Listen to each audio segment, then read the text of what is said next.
시청자 여러분, 2026년 첫 해가 떠올랐습니다. 올해 소원이 성취되시길 기원합니다. 많은 분들이 어둠을 뚫고 올라오는 첫 해를 보기 위해서 전국 일출 명소에 모였습니다. 같이 감상하시죠. 올해 첫 뉴스 안유정 기자입니다. 짙은 어둠을 뚫고 올라온 붉은 빛이 온 바다를 감쌉니다.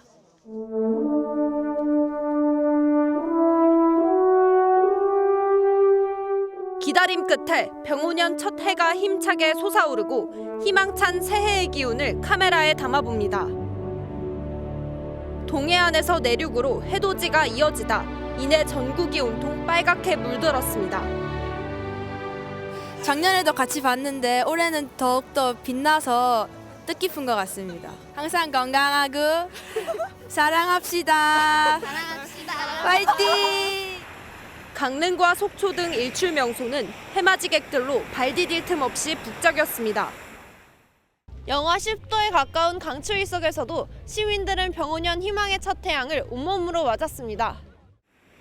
저마다 마음속으로 새해 다짐을 새기고 간절한 소원을 빌어봅니다. 강아지하고 같이 해돋이 보면서 새해 맞으려고 왔습니다. 올해 저희 아기가 태어나거든요. 그래서 건강하게 출산했으면 좋겠습니다.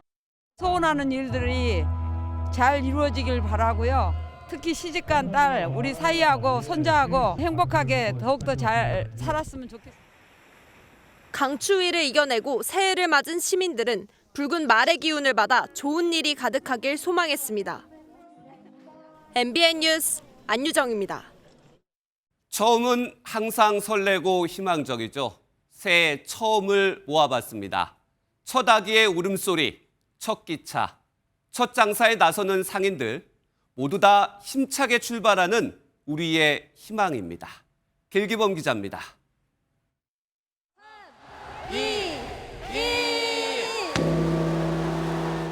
붉은 말의 해, 2026년을 알리는 제야의 종소리가 울리던 그 시각. 태명 째미와 도리, 두 여자아기가 힘찬 울음으로 세상에 첫 인사를 건넸습니다.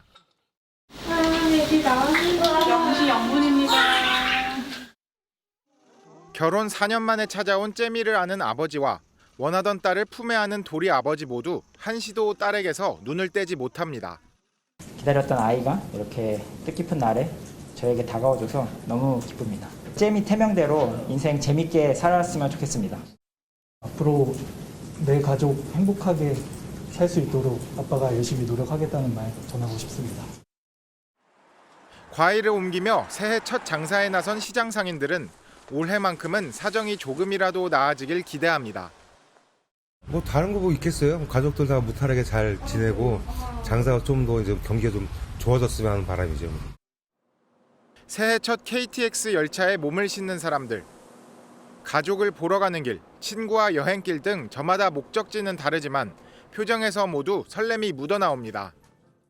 다음 주가 이제 손주 100일이라서 가족이 방문하게 됐어요. 건강하고 또 행복하게 살아갔으면 좋겠어요. 꼭 새해에는 2026년에는 직장이 좀 생겨서 둘이 좀 일을 했으면 좋겠습니다. 제각각 맞이한 새해 첫 순간들에는 희망과 기대, 설렘이 함께였습니다. MBN 뉴스 길기범입니다. 전날 날씨는 매서웠습니다. 영하 10도 밑으로 떨어지는 강력한 추위, 주말까지 이어집니다. 이어서 한범수 기자가 전해드립니다. 오후 무렵 전망대를 찾은 시민들. 새벽부터 이어진 칼바람에 두꺼운 옷으로 온몸을 감싸게 됩니다. 자동차에서 코트를 입고 나왔는데 너무 추워가지고 패딩을 입고 나왔는데도 살갗이 좀 따갑거나 하네요. 새해 첫날 한반도 상공에 영하 40도에 가까운 찬 공기가 머무르면서 종일 강추위가 이어졌습니다. 아침 최저 기온은 서울 영하 10.5도, 철원 영하 14.8도, 대관령 영하 16.9도까지 내려갔습니다. 대관령의 경우 냉동고에 들어간 것과 별반 다르지 않은 날씨였습니다. 살을 내는 추위에 수도권과 충북, 경북 지역에는 한파경보와 한파주의보가 발령됐습니다. 찬 공기가 지속적으로 유입됨에 따라 전국 대부분 지역의 내일 아침 기온이 영하 10도 안팎까지 떨어지겠으며 모레 낮부터 평년과 비슷하겠습니다. 혹독한 추위 속에 서해안과 동해안이 서로 다른 모습을 보이고 있습니다. 서해안은 호남을 중심으로 내일까지 최대 10cm의 많은 눈이 쏟아질 전망이지만 동해안에선 대기가 메말라 건조특보가 내려졌습니다. 기상청은 추위가 이어지는 오는 3일 토요일까지 한랭질환과 동파사고에 각별히 주의해달라고 당부했습니다. MBN 뉴스 한범수입니다. 강선훈 민주당 의원의 공천원금 1억 수수 의혹, 파장이 일파만파입니다. 김경 서울시 의원은 2022년 지방선거 후보 시절 돈을 준 적이 없다고 밝혔지만 강 의원은 1억 원이 반환됐음을 확인했다고 오늘 입장을 밝혔습니다. 공천 관련 돈을 준 사람은 없지만 반납했다고 주장한 사람만 나온 겁니다. 결국 강 의원이 민주당을 전격 탈당했습니다. 먼저 윤지원 기자가 보도합니다. 강선우 의원이 민주당을 탈당한다고 밝혔습니다. 강 의원은 입장문을 통해 당에 더 이상 부담을 드릴 수 없다며 당을 떠나더라도 당이 요구하는 모든 절차에 성실히 임하겠다고 밝혔습니다. 이에 앞서 강 의원은 SNS 게시글을 통해 어떠한 돈도 받은 적이 없음을 다시 한번 분명히 밝힌다며 지난 지방선거 공천 과정에서 당시 후보였던 김경 서울시 의원에게 1억 원을 받았다는 의혹을 재차 부인했습니다. 또 2022년 4월 20일 해당 사실을 인지하고 김병기 전 민주당 원내대표에게 대면 보고를 하기까지의 과정을 상세하게 서술했습니다. 그 돈을 갖다가 받은 걸 사무국장이 그러니까 보관하고 있었다는 거 아닙니까?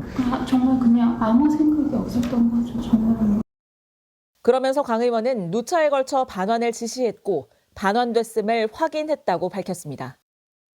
사흘 전 의혹이 터져나온 직후 올린 입장문에서는 반환을 지시했다고만 서술한 것과 대비됩니다. 경찰이 정치자금법 위반과 뇌물수수 혐의 등으로 수사에 착수한 만큼 향후 수사를 대비한 포석이라는 해석이 나옵니다. 이런 가운데 경찰은 오는 5일 강 의원을 고발한 이상욱 정의당 강서구 위원장을 불러 고발 경위 등을 조사할 방침입니다. MBN 뉴스 윤지원입니다. 공천원금 의혹과 관련해서 민주당은 강선우 의원에 대해 윤리감찰을 지시한 바 있습니다. 하지만 이를 묵인한 의혹을 받고 있는 김병기 전 원내대표는 그동안 감찰 대상에서 빠진 걸로 알려졌는데 정청래 대표가 오늘 갑자기 지난달 25일 윤리감찰을 이미 지시했다고 밝혔습니다. 김태형 기자가 보도합니다. 새해를 맞아 노무현 전 대통령 묘역을 참배한 민주당 정청래 대표. 참배를 마치고 기자들 앞에서 김병기 전 원내대표에 대해 이미 윤리감찰을 지시했다고 말했습니다. 김병기 전 원내대표도 25일 윤리감찰을 지시한 바 있습니다. 끊어낼 것은 끊어내고 이어갈 것은 이어가겠습니다. 그동안 각종 의혹에도 김 전 원내대표 감찰은 없었다는 지적에 비공개로 지시한 사실을 밝힌 겁니다. 김 전 원내대표 측은 전혀 몰랐다고 전했는데 당 핵심 관계자는 현직 원내대표였던 점을 고려해 감찰 사실을 비공개한 것이라고 설명했습니다. 25일은 김 전 원내대표가 의혹 제보 출처를 과거 보좌진들로 특정하고 이들이 자신을 모욕하는 대화가 담긴 SNS를 공개한 날로 의혹 보도가 정점에 달했던 시점이었습니다. 그리고 지난 2022년 지방선거 당시 공천관리위 간사였던 김 전 원내대표가 강선우 의원이 김경 서울시 의원에게 1억 원을 받은 정황을 논의한 녹취록이 공개되기 전입니다. 사전에 이 공천비리 의혹을 인지를 하셨다는 말씀이실까요? 그 정도 하시죠. 예. 정 대표가 공천 헌금 의혹을 미리 알았을 가능성도 제기되는 가운데 당내에서는 김 전 원내대표가 탈당해야 한다는 주장도 나오고 있습니다. 민주당은 오늘 밤 긴급 최고위원회의를 열어 김 전 원내대표와 강선우 의원에 대한 윤리감찰 조사 경과 보고와 함께 이후 조치에 대해 논의하기로 했습니다. MBN 뉴스 김태형입니다. 강선우 의원이 결국 민주당을 탈당했지만 여전히 풀리지 않는 의혹들이 남아 있습니다. 정치부 전정인 기자와 뉴스 추적해 보겠습니다. 전정인 기자, 앞서 리포트에서 보면은 강선우 의원이 김경 시의원한테 돈을 반납 확인했다고 했어요. 네네. 그럼 김경 시의원한테 이 돈이 다시 간 겁니까? 네, 그 부분을 확인하고자 김경 시의원에게 계속 연락을 해봤지만 현재 전화기는 꺼져 있고 언론과의 접촉을 피하고 있습니다. 다만 논란이 되자 김 CEO는 공천을 대가로 그 누구에게도 금품을 제공한 사실이 없다는 입장을 밝혔었는데요. 그러니까 강 의원에게 돈을 건넨 적이 없다는 겁니다. 준 적도 없는 돈을 강 의원이 반환했다고 하는 황당한 상황이 벌어진 건데요. 여기에 돈을 직접 받은 걸로 지목된 강 의원의 전 보좌관도 전혀 모르는 일이라는 입장이어서 이 부분은 수사를 통해 밝혀져야 할 것으로 보입니다. 1억 원의 행방은 그야말로 이제 오리무중이 됐습니다. 네네. 그런데 돈은 왔다 갔는지는 모르겠지만 김경 의원이 당시 단수 공천으로 시의원이 당선이 됐잖아요. 네, 그 역시 미스테리입니다. 당시 민주당 공천 기준으로 보면 투기 목적의 다주택자는 컷오프 대상이었습니다. 그랬죠. 투기 목적의 부동산 다주택 보유자에 대해서도 후보자 배제할 수 있도록 하는 그런 규정을 엄격하게 심사하도록. 김 CEO는 당시 주택 2채와 상가 5채를 보유한 다주택자로 민주당 공천 기준으로 이미 컷오프 대상이었는데요. 김병기, 강선우 두 사람 간의 녹취에서도 컷오프 대상으로 추정되는 대목이 나옵니다. 정말 문제 있는 사람 아니겠어요? 그러면 컷오프를 갖다가 유지를 하셔야 됩니다.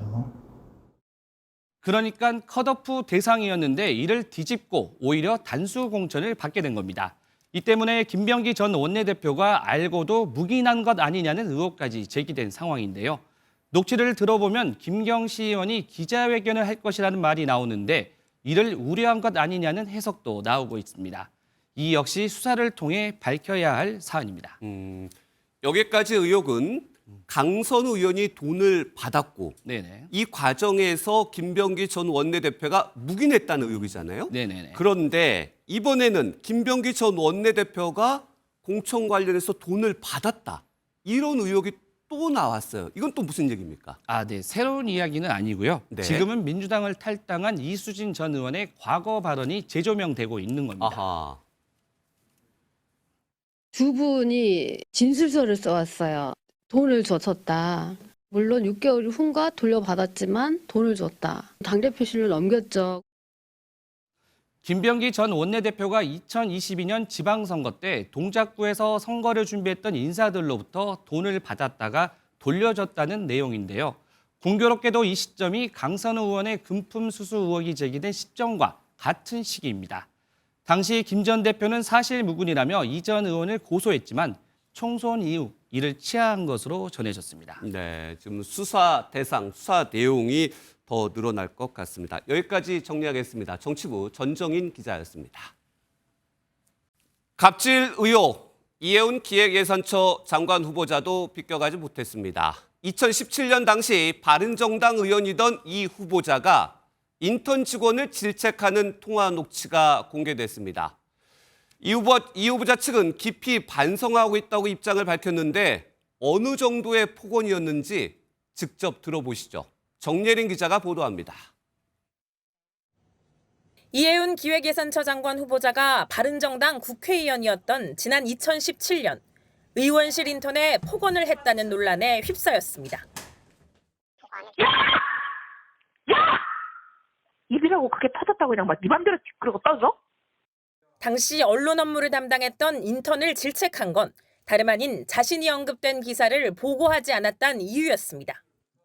문제 삼은 기사는 김문수 당시 새누리당 비상대책위원이 박근혜 전 대통령과 여당 의원들 간 관계를 언급하며 이 후보자의 이름을 거론한 내용이었습니다. 이름만 언급된 기사였다는 인턴의 해명에도 이 후보자는 강한 질책을 이어갔습니다. 네가 무슨 그게 머리라고 판단을 하니? 그냥 판단하지 마 너는. IQ 한 자리냐, 정말 널 죽였으면 좋겠다 등의 폭언도 등장했습니다. 녹취 당사자는 폭언이 너무 심하고 잦아서 문제였다며 공개 이유를 밝힌 것으로 전해졌습니다. 이에 대해 이 후보자 측은 어떤 변명의 여지 없이 사죄하고 깊이 반성하는 중이라며 입장을 밝혔습니다. 하지만 국민의힘은 공직자로 부적합하다며 목소리를 높였습니다.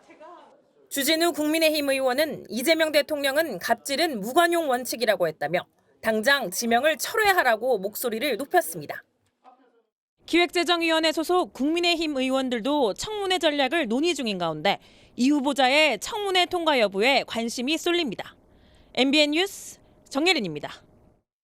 국무총리를 제안하지 않았다는 청와대의 발표에 유승민 전 국민의힘 의원이 직접 입장을 밝혔습니다.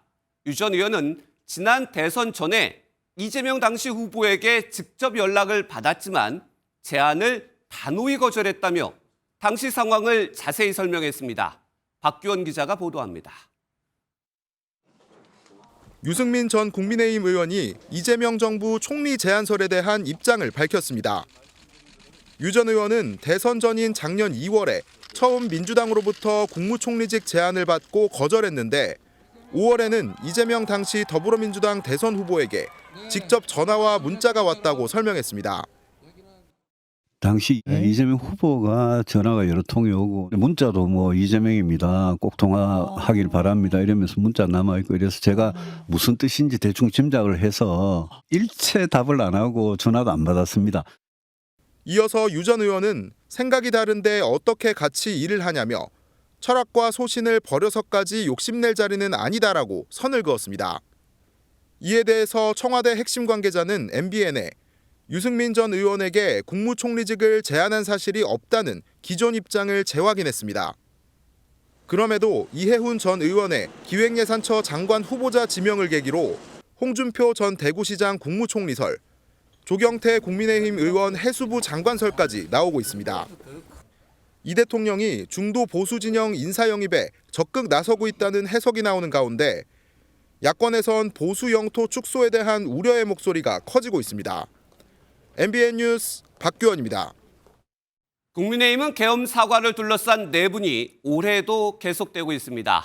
오세훈 서울시장은 그동안 많이 참았다며 장동혁 국민의힘 대표 면전에서 계엄 사과를 요구했습니다. 지방선거가 다가올수록 당내 갈등은 더 커질 전망입니다. 황재현 기자가 보도합니다. 장동혁 국민의힘 대표의 새해 첫 메시지는 지방선거 승리였습니다. 국민을 생각하고 국민의 삶을 생각하면 선거의 승리는 따라올 것이라고 생각합니다. 선거를 총괄할 나경원 의원도 청년 표심을 잡아야 한다며 한 목소리를 냈습니다. 청년 정치인들을 많이 길러내는 것으로부터 변화의 시작으로 지방선거 승리했으면 좋겠습니다. 하지만 정작 행사에 참석한 지방선거 주요 주자 오세훈 서울시장은 작심하고 지도부를 비판했습니다. 장동혁 대표 앞에서 계엄 사과부터 해야 한다고 직격했습니다. 당 대표께서 기다려달라는 말씀을 많이 하셨는데요. 계엄으로부터 당이 완전히 절연을 해야 될 때가 온 것 같습니다. 참을 만큼 참았다고 생각합니다. 발언이 알려지자 서울시장 후보군 중 한 명인 나 의원은 장수는 피가 마르는데 후방에서 관전하듯 훈수 두는 정치는 비겁하다면서 오 시장과 신경전을 벌였습니다. 반면 친한계 김종혁 전 최고위원은 오 시장이 달라졌다며 보수가 괴멸의 늪에 빠져들고 있는데도 끝까지 침묵한다면 역사의 죄인이 되고 말 것이라고 주장했습니다. MBN 뉴스 황지연입니다. 청문회 내내 무책임하고 불성실한 태도로 일관한 쿠팡에 대해 국회와 정부가 조치에 나섰습니다. 국회는 쿠팡 간부 7명 고발에 나섰고 정부는 쿠팡 경영 전반을 겨냥한 고강도 조사를 예고했습니다. 최돈희 기자입니다. 쿠팡 연석 청문회 직후 쿠팡 핵심 관계자들에 대한 국회 차원의 고발이 의결됐습니다. 청문회 증인 고발의 건을 의결하고자 합니다. 이의 없으십니까? 가결되었음을 선포합니다. 대상은 모두 7명. 혐의는 국회 증언감정법 위반으로 청문회에 불출석했거나 위증을 했다는 겁니다. 법적으로 출석을 강제할 수 있는 국정조사도 본격화되는데 청문회에 불참했던 국민의힘도 앞서 참여 의사를 밝힌 만큼 압박 수위는 한층 높아질 것으로 보입니다. 범정부 TF도 청문회 직후 입장문을 내고 고강도 조사를 예고했습니다. 조사는 크게 세 갈래입니다. 개인정보 유출 사태와 노동자 산재 은폐 의혹에 이은 근로환경 문제, 여기에 김범석 의장을 둘러싼 쿠팡 경영 전반까지 사실상 쿠팡의 모든 부문이 조사 대상입니다. 모두 조사해서 낱낱이 조사해서 저희가 사실관계를 밝힐 예정입니다. 그러니까 그걸 통해서 후속 조치를 강력하게 대응하도록 하겠습니다. 여기에 금감원장도 앞으로 대형 유통 플랫폼을 금융기관에 준해 감독하겠다며 사실상 쿠팡을 겨냥한 상황. 쿠팡의 무책임한 대응 논란 속에 정부의 대응 기조가 날로 거세지고 있습니다.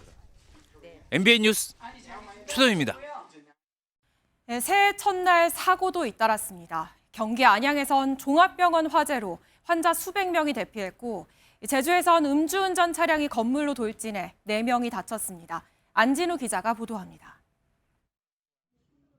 장례식장이 환자들로 북적입니다. 오늘 새벽 2시 40분쯤 경기 안양시의 한 종합병원에서 불이 났습니다. 병원 내부로 연기가 퍼지면서 환자 등 320명이 대피한 겁니다. 화재라고 여기가 막 나더라고. 사람 다 나오고 추니까 장례식장 그걸 다 들었어. 불길은 2시간여 만에 잡혔고 다행히 다친 사람은 없었습니다. 소방당국은 3층 초음파실에서 불이 시작된 걸로 보고 정확한 화재 원인을 조사하고 있습니다. 승용차 한 대가 뒤집힌 채 건물 안에 처박혀 있습니다. 오늘 아침 7시 15분쯤 제주 서귀포시의 한 도로에서 20대 운전자가 몰던 승용차가 1톤 트럭과 충돌한 뒤 인근 상가로 돌진한 겁니다. 이 사고로 20대 운전자 등 4명이 다쳐 병원으로 옮겨졌습니다. 승용차 운전자는 면허 취소 수준의 엄주 상태로 차를 몬 것으로 드러났습니다. 오늘 오전 11시 51분쯤 통영 대전고속도로 대전 방향 전북 장수군 인근을 달리던 승용차 2대가 부딪혔습니다. 이 사고로 차량 운전자와 동승자가 다쳐 인근 병원으로 옮겨졌습니다. MBN 뉴스 안진우입니다. 네, 방송인 박나래를 둘러싼 논란이 새해에도 이어지고 있습니다. 이 논란의 시작은 매니저 갑질 의혹이었죠. 이 갑질을 당했다는 전 매니저가 박 씨가 던진 술잔에 맞아 다쳤고 그 증거라며 진단서를 경찰에 낸 것으로 확인됐습니다. 사건 추적 정혜진 기자와 짚어보겠습니다. 예, 정 기자, 박나래 씨 때문에 매니저가 다쳤다라는 게 지금 전 매니저의 주장인 거죠? 네, 그렇습니다. 갑질을 폭로하고 박나래 씨를 고소했던 전 매니저는 그동안 박 씨에게 폭언을 들었고 술잔에 다치기도 했다고 주장해왔습니다. 네. 그 증거로 전치 2주의 상해 진단서를 오늘 경찰에 낸 것으로 오늘 확인이 된 건데요. 전 매니저 측은 MBN에 지난 2023년 8월 박 씨가 던진 술잔에 놀라서 넘어지면서 손을 다쳐 내 바늘을 꿰매는 치료를 받았다고 주장했습니다. 또 지난 2024년 6월에는 지인들과 함께한 술자리에서 박 씨가 던진 컵이 깨지면서 얼굴과 손을 다쳤다며 특수상해를 입었다고 주장하고 있습니다. 네, 이 주장에는 박나래 씨의 입장도 들어봐야 할 것 같은데요.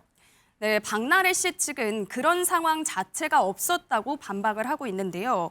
이 잔을 바닥에 던진 적은 있는데 그 소리를 듣고 매니저가 와서 치웠던 일은 있었다고 설명하면서 매니저에게 잔을 직접 던진 적은 없다고 부인하고 있습니다.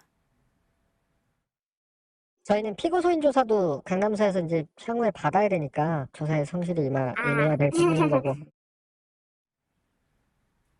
예, 그렇다면 지금 진단서만으로는 박 씨 때문에 다쳤다 이렇게 단정할 수는 없는 상황인 거죠? 네, 그렇습니다. 지금까지는 전 매니저의 주장일 뿐 앞으로 경찰 수사를 통해서 밝혀질 예정입니다.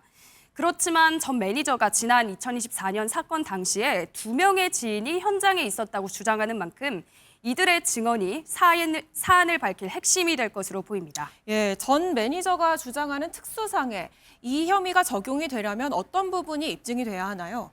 먼저 전 매니저가 박 씨를 인해서 다쳤다는 사실이 먼저 입증이 돼야 되고요. 그 다음으로는 던진 물건의 위험성과 고의성이 있었는지가 중요한 부분이 될 것입니다. 예. 상대방 얼굴을 향해 던졌거나 충분히 다칠 만한 상황이 미뤄 짐작이 된다면 특수상해가 입증이 됩니다. 다만 부주의로 인해 의도가 없었다면 형량이 현저히 낮은 과실치상이 될 수 있습니다. 그런데 박 씨 해명 중에 잔을 던진 행위 자체는 인정한 점도 또 눈에 띄는데요. 네, 일부 언론에 따르면 술잔을 바닥에 던진 적이 있다고 박 씨가 해명을 했는데 네. 이는 지인 2명이 자리에 있었기 때문일 가능성이 있습니다. 그러니까 실수나 우발적으로 했을 때 좀 더 경감이 되기 때문에 형량을 낮출 수 있는 더 약한 범죄로 가기 위한 조심스러운 발언으로 보여요. 목격자가 있었다면 잔을 던진 사실 자체를 부정할 수 없다 보니 바닥에 던졌다며 고의성이 없었다고 부정하는 것입니다. 예, 지금 매니저가 구체적인 시기도 언급을 하고 있기 때문에 이 목격자의 증언도 경찰 수사를 통해서 이뤄지겠네요. 지켜보도록 하죠. 지금까지 정혜진 기자였습니다. 예, 평화로운 새해를 바라는 마음만큼은 전 세계 어디서나 같을 겁니다. 총격 테러와 아파트 화재 등 지난해 수많은 아픔을 겪었던 지구촌은 이 새해를 맞아 다시 한번 희망을 빌었습니다. 전 세계 새해 풍경은 이동현 기자가 준비했습니다. 각양각색의 불꽃이 밤하늘을 화려하게 물들입니다. 2만 5천 발의 폭죽으로 역대 최대 규모의 불꽃놀이를 선보인 호주 시드니가 희망찬 새해를 맞이했습니다. 본격 행사 전 지난달 중순 본다이 해변 총격으로 희생된 사람들을 기리기 위해 촛불을 들고 묵념하는 모습도 보였습니다. way, showing real defiance to the people that want to change the way we live. It was a night of joy and a night of happiness. 지난해 11월 고층 아파트 화재로 161명을 잃은 홍콩은 평소와 달리 불꽃놀이 없이 LED 조명쇼로 차분히 새해를 열었습니다. 아랍에미리트 두바이는 세계에서 가장 높은 건물 부르즈 할리파에서 10분 동안 화려한 불꽃과 레이저 쇼를 이어갔습니다. 중국에서는 만리장성 앞에서 말의 해를 맞아 말발굽 소리에 맞춰 공연을 하는가 하면 과학기술 성과를 과시하며 휴머노이드 로봇의 새해 전야 공연을 선보였습니다. 뉴욕 타임스퀘어에선 100만 명 넘는 사람들이 미국 건국 250주년을 기념으로 5,200개의 수공예 크리스탈로 제작된 공이 내려오는 볼드롭 행사로 새해를 열었습니다. So for me, it was always a fantasy to see New Year celebrations on Times Square, and today, after 30 years of my life, I'm here and I'm enjoying the vibe. 다채로운 방식으로 새해를 맞이한 지구촌은 한마음으로 밝은 내일을 기원했습니다. MBN 뉴스 이동현입니다. 예, 하지만 현실의 갈등은 여전히 곳곳에 남아 있습니다. 당장 시진핑 중국 국가주석은 올해 신년사에서부터 대만 문제를 언급하며 중국과 대만은 하나라는 강경한 입장을 재확인했습니다. 올해 동북아 정세의 뇌관이 될 것으로 예상됩니다. 베이징 김한준 특파원이 보도합니다. 6회 공군의 로켓군까지 투입해 대만을 동서남북으로 에워싸고 대규모 실탄 사격 훈련을 벌인 중국 인민해방군. 사흘 만에 군대를 철수하면서도 경고의 메시지를 잊지 않았습니다. 台独分裂和外部干涉图谋，坚决捍卫国家主权和领土完整。 신년사를 발표하는 시진핑 중국 국가주석도 대만 문제를 빼놓지 않았습니다. 중국을 상징하는 오송옹기와 만리장성 벽화 앞에 앉은 시 주석은 콕 집어 대만 통일을 거론했습니다. 两岸同胞血浓于水，祖国统一的历史大势不可阻挡。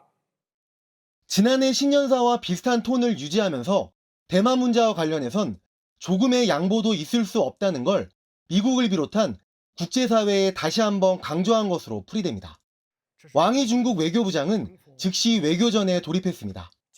조현 외교부 장관과의 통화에서 일본을 비판하면서 한국이 하나의 중국 원칙을 지킬 것으로 믿는다고 말한 겁니다. 이재명 대통령의 방중을 앞두고 대만 문제에 있어 한국의 지지를 얻기 위한 발언이라는 분석입니다. 实现祖国完全统一是在依法维护国家的主权和领土完整。 대만 해협의 파도가 낮아질 조짐이 보이지 않는 가운데 대만을 둘러싼 중국과 일본, 미국의 갈등도 갈수록 수면 위로 드러날 것으로 보입니다. 베이징에서 MBN 뉴스 김한준입니다. 네, 이란에선 심각한 경제난에 항의하는 반정부 시위가 나흘째 이어지고 있습니다. 경찰 오토바이를 맨몸으로 막아선 시민의 모습은 중국天安门 사태 당시 탱크맨을 연상케 하는데요.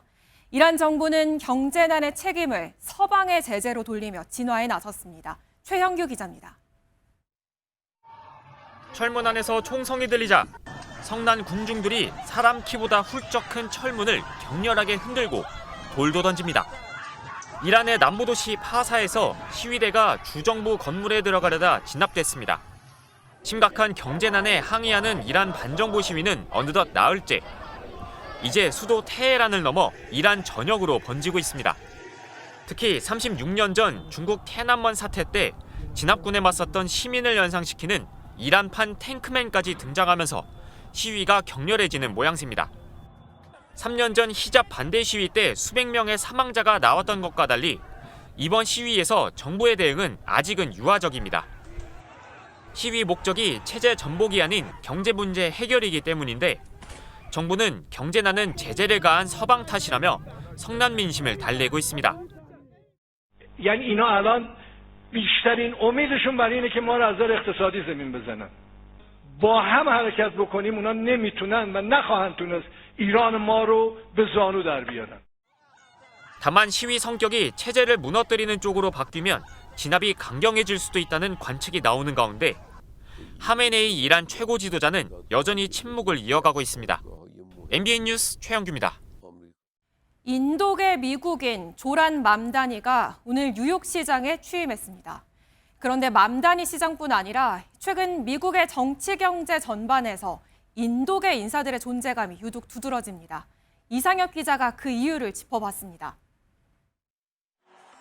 뉴욕시장 당선 직후 이민자들의 도시를 만들겠다고 선언한 조란 맘다니. New York will remain a city of immigrants, a city built by immigrants, powered by immigrants. 최근 미국 정계에는 조란 맘다니와 같은 인도계 미국인들이 활발하게 진출하고 있는데 하원 의원 6명, 주 의원 40명에 이를 정도로 대규모입니다. 트럼프 미국 대통령과 대선에서 맞붙은 민주당의 카멀라 해리스 전 부통령을 비롯해 제이디 벤스 부통령의 부인 우샤 벤스, 그리고 지난 공화당 대선 후보 경선 때 트럼프 대통령과 경쟁했던 니키 헤일리 전 유엔 대사도 인도계입니다. I am the proud daughter of Indian immigrants, and I am blessed that they are here today. 미국 기업, 특히 정보기술 업계에서도 인도계가 적지 않습니다. 미국 500대 기업의 25곳이 인도계 CEO일 정도입니다. 인도계 약진은 이들이 영어에 익숙하면서도 교육 수준과 소득이 높은 데서 비롯했다는 분석입니다. 실제로 미국 내 순혈 인도계 인구는 430만여 명으로 10년 전에 비해 54% 늘어 아시아계 중 최다 인구 집단으로 올랐습니다. 인도계 미국인의 가구 소득도 미국 전체 중간 소득의 2배나 되고 고등교육 이수율 역시 76%에 이릅니다. 본국에서 고등교육을 마친 엘리트들이 미국으로 이민을 오는 경우도 늘고 있어 인도계의 미국 돌풍은 앞으로도 이어질 것으로 예상됩니다. MBN 뉴스 이상엽입니다.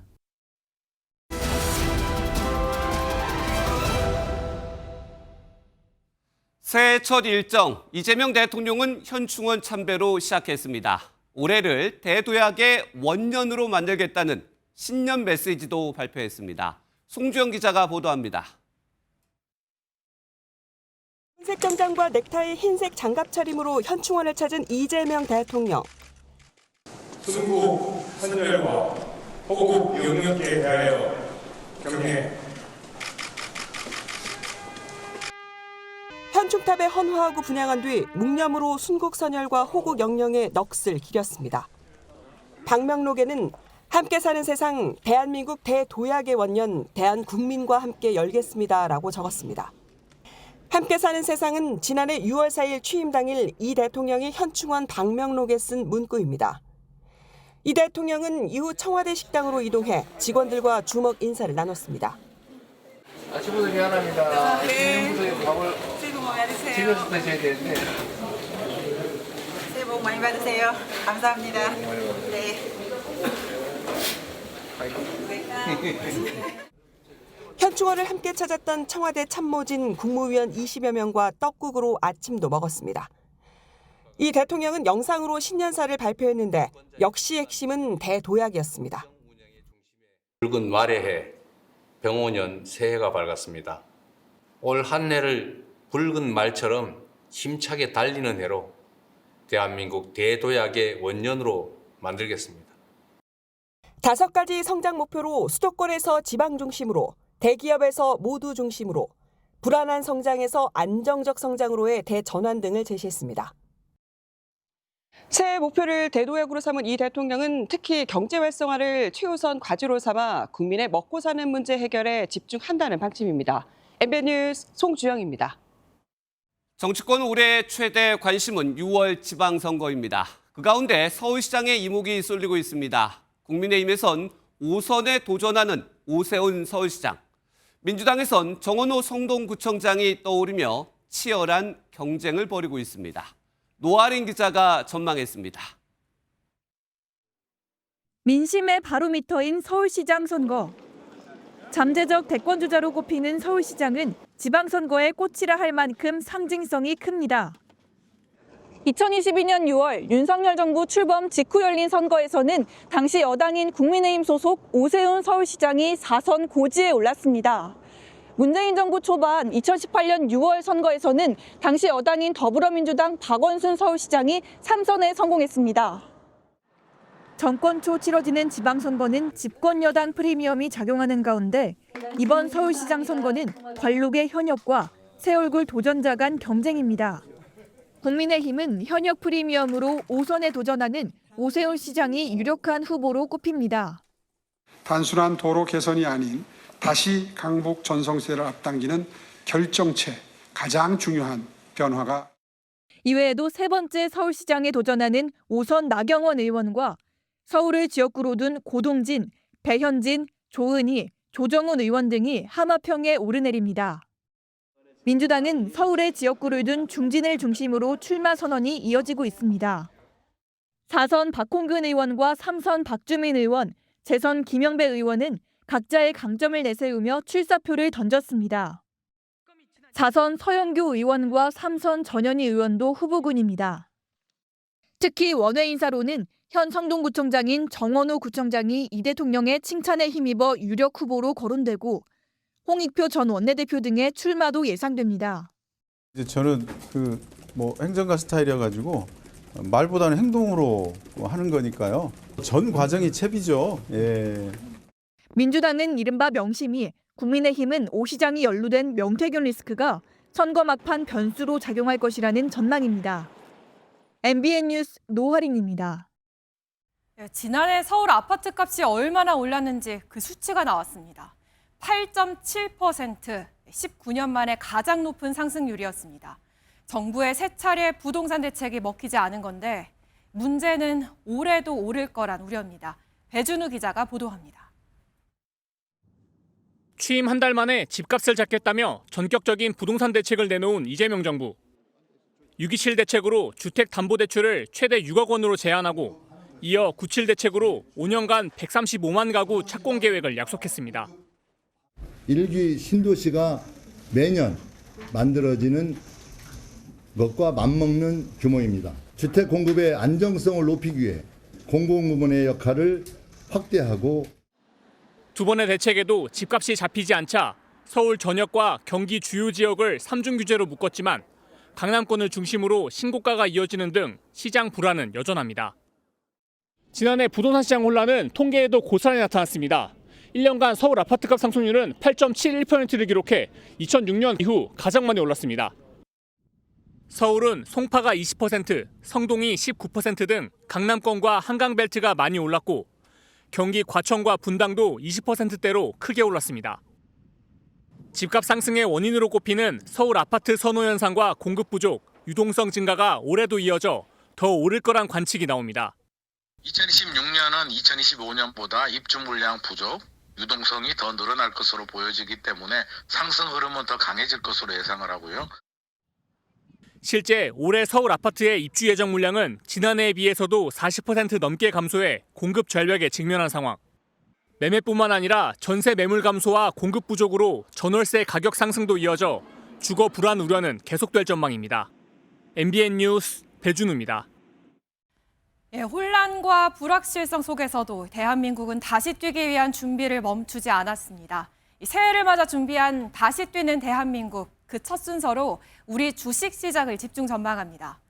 정치적 혼란이 수습되면서 파죽지세로 4천을 돌파한 코스피는 어느새 5천 시대를 바라보고 있죠. 언제쯤 가능할지 구경호 기자가 전망해봤습니다. 지난해 코스피는 보시는 것처럼 사상 처음 4천을 돌파해 최고점까지 찍고 마감했습니다. 다만 12월만 놓고 보면 정체를 보이면서 박스권에 갇혀 오르락 내리락 했습니다. 그렇다면 올해 코스피는 어떻게 될까요? 대체로 5천 시대를 열 수 있다는 전망이 나옵니다. 주요 증권사들이 내놓은 예측치입니다. 절반가량이 코스피가 박스권을 뚫고 상단으로 5천 이상 갈 것으로 점쳤는데 세 곳은 5,500까지도 올라갈 것으로 봤습니다. 하단도 3,500 아래로는 떨어지지 않을 것이라며 대체로 긍정적으로 전망합니다. 우리 상장사의 기업들, 즉 주요 기업들이 돈을 벌고 있다는 게 가장 크고요. 외국인들이 우리 지수를 살 수 있다는 것은 여전히 없던 수급의 주체가 우리의 상승 동인이 될 수 있다. 코스피 5천 시대가 열리면 시점은 상반기가 될 것으로 입을 모읍니다. 상반기에 비교적 우호적인 환경이 증시에 지속될 것이라는 건데 다만 하반기는 국내외 선거 등 불확실성이 있다고 봅니다. 정부의 주식시장 활성화 정책, 이거에 대한 기대감도 코스피 상승을 이끌 요인 중에 하나라고 보고 있습니다. 환율이 안정된다라고 하게 되면 외국인의 국내 투자 확대도 기대해 볼 수 있을 것 같고요. 인공지능 AI가 더욱 확장해 자동차와 전력 인프라, 제약, 바이오 산업 종목까지 강세를 보일 것으로 점쳐집니다. 주마 가편, 기세 좋게 달리는 코스피란 말에 회복세를 보이는 경기가 채찍 역할을 해 코스피 5천 시대가 열릴지 주목됩니다. MBN 뉴스 구경호입니다. 우리 태극전사들도 힘차게 도약할 준비를 마쳤습니다. 올해는 한 달 뒤 동계올림픽을 시작으로 월드컵에 아시안게임까지 굵직한 스포츠 대회가 이어지는 그야말로 스포츠의 해인데요. 결전의 해를 맞은 우리 선수들의 새해 첫날을 이규현 기자가 함께했습니다.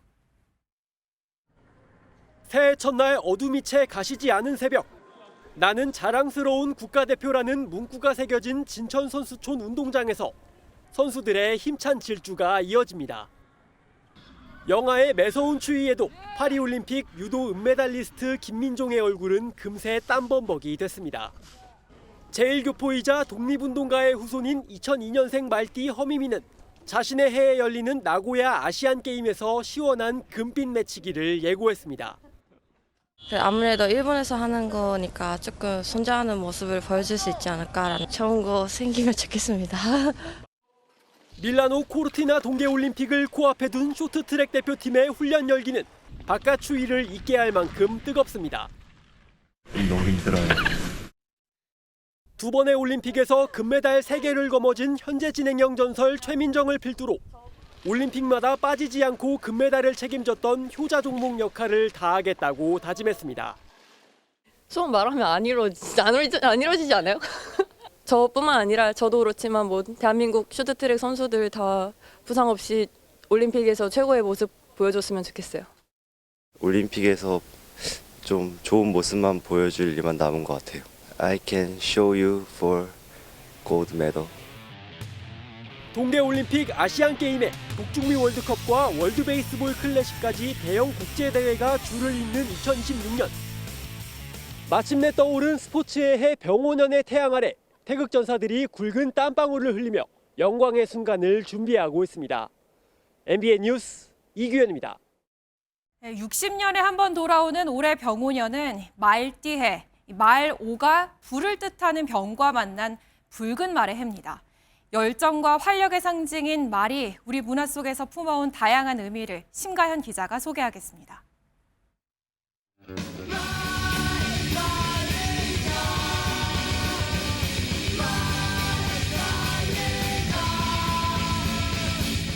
꽁꽁 얼어붙은 IMF 시절에도 뜨거운 청춘의 에너지를 전했던 록밴드 크라잉넛의 명곡.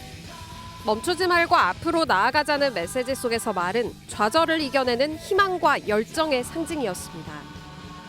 말은 전 문화권을 통틀어서도 거침없는 기세의 동물로 꼽힙니다. 우리에게도 익숙한 고전 삼국지엔 사람 중엔 여포, 말 중엔 적토라는 말이 있습니다. 적토는 관우가 탔다는 전설의 붉은 말인데 하루에 천리를 달리는 기상이 하늘을 찌를 듯 했습니다. 19세기엔 상여를 장식하는 데 널리 쓰이며 단순 이동 수단을 넘어 이승과 저승을 연결하는 신성한 존재로 여겨졌습니다. 조선시대 암행어사의 신분증이었던 마패, 88 올림픽 포스터 속의 말부터 한국전쟁의 전설적인 군마 레클리스까지 우리 역사와 일상 속에서 국민과 함께 달리며 새로운 길을 열어왔습니다. 야생 동물이었는데 가축화가 되고 우리의 반려자가 되고 우리의 교통 운송 수단이면서도 친구였던 존재였다는 것을 새삼 느끼게 되었습니다. 60년 만에 다시 돌아온 붉은 말의 해. 우리에게 필요한 건 힘차게 다시 뛸 용기입니다. 올해도 창업하면서 이런저런 열심히 하는 것들이 많았는데 좀 말처럼 조금 더 진취적이고 도전적이고 좀 더 속도감 있는 한 해를 준비하도록 노력하고 있습니다. MBN 뉴스 신가현입니다. 성우 송도순 씨가 향년 77세를 일기로 별세했습니다.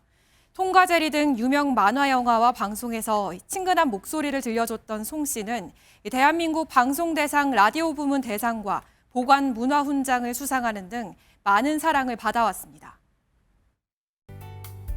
2026년 새해 첫날 잘 보내셨나요? 오늘 한파에도 전국 곳곳의 해맞이 명소에는 새해 첫 해를 보기 위한 시민들로 북적였습니다. 여전히 중부와 전북, 경북에는 한파특보가 발효 중인 가운데 내일은 이번 한파가 절정에 달하겠습니다. 서울의 아침 기온이 영하 12도로 오늘보다 더 낮겠고요. 토요일 아침까지 강추위가 이어지겠습니다. 오늘 밤부터 서해안과 제주를 중심으로는 눈구름이 강하게 발달하겠습니다. 내일까지 제주 산지에 최고 30cm 이상, 호남 서부에도 최고 8에서 10cm 이상의 눈이 쌓이겠고요. 시간당 최고 5cm씩 강하게 쏟아질 수 있어 주의하셔야겠습니다. 내일 그 밖의 지역은 대체로 맑겠는데요. 대기가 건조하겠습니다. 동해안에 이어 서울과 영남 내륙에도 건조특보가 확대된 만큼 불조심하셔야겠습니다. 내일 중부지방 아침 기온은 춘천이 영하 15도, 대전은 영하 12도까지 떨어지겠습니다. 남부지방도 전주의 아침 기온 영하 8도, 대구는 영하 9도까지 떨어져 춥겠습니다. 이번 주말 동안 내륙은 별다른 눈비 소식 없이 하늘에 구름만 다소 끼겠습니다. 날씨였습니다.